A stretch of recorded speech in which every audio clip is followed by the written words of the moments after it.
నమస్తే welcome to Yoyo TV. So ఈరోజు చేవెళ్లలో జరగబోయే సభలో భాగంగా ఏదైతే కాంగ్రెస్ పార్టీ చెప్పినట్టు 6 గ్యారెంటీలో అధికారం రాగానే 2 గ్యారెంటీలు ఆల్రెడీ అమలు చేయడం జరిగింది. సో మళ్ళీ ఇప్పుడు ఏదైతే ఉచిత కరెంట్ 200 యూనిట్ ఉచిత కరెంటు ప్లస్ 500 గ్యాస్ ఫ్రీ కూడా ప్రకటన చేయబోతున్నారు. సో ఒకసారి మాట్లాడదాం. మనతో పాటు మాట్లాడడానికి Congress party senior leader Hanumantharao గారు ఉన్నారు. ఒకసారి మాట్లాడదాం. సార్ నమస్తే సార్. ఆల్రెడీ ఇంతకుముందు 2 ఇవాళ 2 అంటే ఇంకా 2 మిగిలినాయి. ఆ 2 కూడా కంప్లీట్ చేస్తాడు రేవంత్ రెడ్డి అనేది నా ఉద్దేశం. జనరల్గా మా కల్చర్ ఏంటంటే ఏదైనా ఇచ్చిన మాట నిలుపుకునే కల్చర్ ఇందిరాగాంధీ ఫ్యామిలీ. అదేవిధంగా 1200 మంది చనిపోయినప్పుడు ఏమన్నది, we come to the power definitely will divide this అన్నారు. అదే పని ఇవాళ సోనియా గాంధీ చేసింది. అదేవిధంగా ఇవాళ 6 గ్యారెంటీలు ఆమెనే అనౌన్స్ చేసింది. కాబట్టి అది పూర్తి చేయడానికి స్వేరింగ్ సెరమనీ రోజు వచ్చి సంతకం కూడా చేయించింది. అంటే అది కల్చర్. తప్పనిసరిగా ప్రజలకు ఇచ్చిన హామీలు నిలబెట్టుకుని వాళ్ళ లెక్క 2 కోట్ల ఉద్యోగాలని, ఇంటికో ఉద్యోగం అని, డిమానిటేషన్ చేయడం, 15 లక్షలు ప్రతి అకౌంట్లో ఏది చేయలేదు. మేము అన్నీ చేస్తాం. తప్పనిసరిగా వచ్చే ఎన్నికల్లో, పార్లమెంట్ ఎన్నికల్లో తప్పనిసరిగా మెజార్టీ సీట్లు 15 గెలుస్తామనేది నా ఉద్దేశం.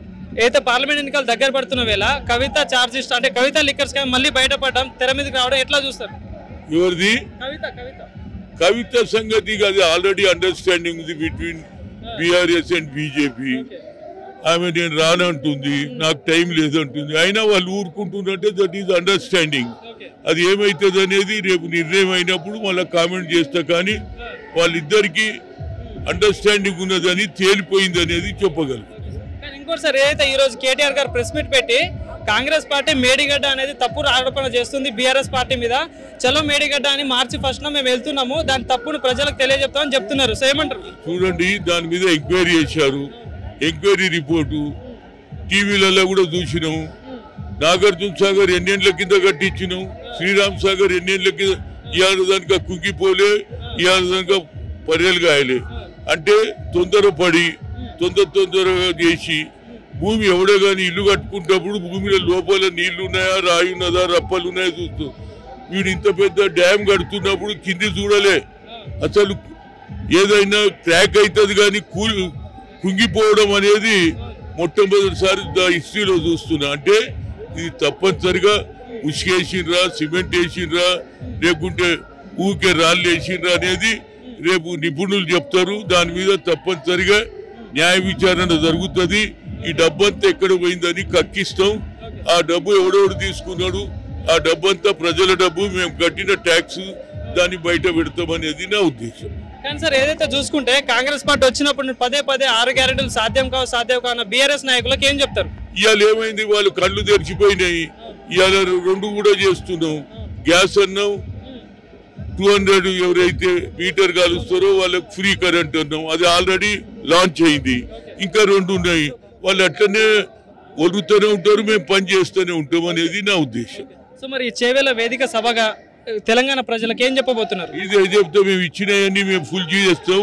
వచ్చే పార్లమెంట్ ఎన్నికల్లో రాహుల్ గాంధీ నాయకత్వాన్ని బలపరచాలి, దేశానికి ప్రధానమంత్రి కావాలనేదే మా ఉద్దేశం. తప్పనిసరిగా అది జరుగుతుంది. ప్రజలు కూడా తప్పనిసరిగా మా వైపు ఉన్నారు. ఇవాళ చూడు, ఒకరి తర్వాత ఒకడు వస్తున్నాడా లేదా? కాంగ్రెస్ పార్టీలో గెలిచిపోయింది, అక్కడ ఏం లేదు, ఖాళీ అయిపోతున్నది. దాని మీద ఆరోపణలు చేస్తున్నది తప్పటి ఆరోపణలు ఫసలేదు. మేము చేసి చూయిస్తాం. అది తప్పనిసరిగా 6 డిక్లరేషన్ అమలు చేసి తీరుతాం. అదేవిధంగా ప్రజలకు ఇచ్చిన ఇంకా కొత్త కార్యక్రమాలు కూడా ప్రజలు ఏది అవసరం ఉందో, ఎంప్లాయ్మెంట్ కానీ, డెవలప్మెంట్ కానీ, ప్రజలకు ఇచ్చినటువంటి హామీలన్నీ మేము ఫుల్ఫిల్ చేస్తాము. ఈ 5 ఏళ్లలో, ఇంకా మిగతా 5 ఏళ్లలో కూడా, వచ్చే 5 ఏళ్లలో కూడా ప్రభుత్వానికి రావడానికి మేము తీవ్ర ప్రయత్నం చేస్తామనేది నా ఉద్దేశం. వచ్చే పార్లమెంట్ ఎన్నికల్లో కాంగ్రెస్ పార్టీ ఎన్ని సీట్లు గెలుస్తుందంటే 15. Thank you sir.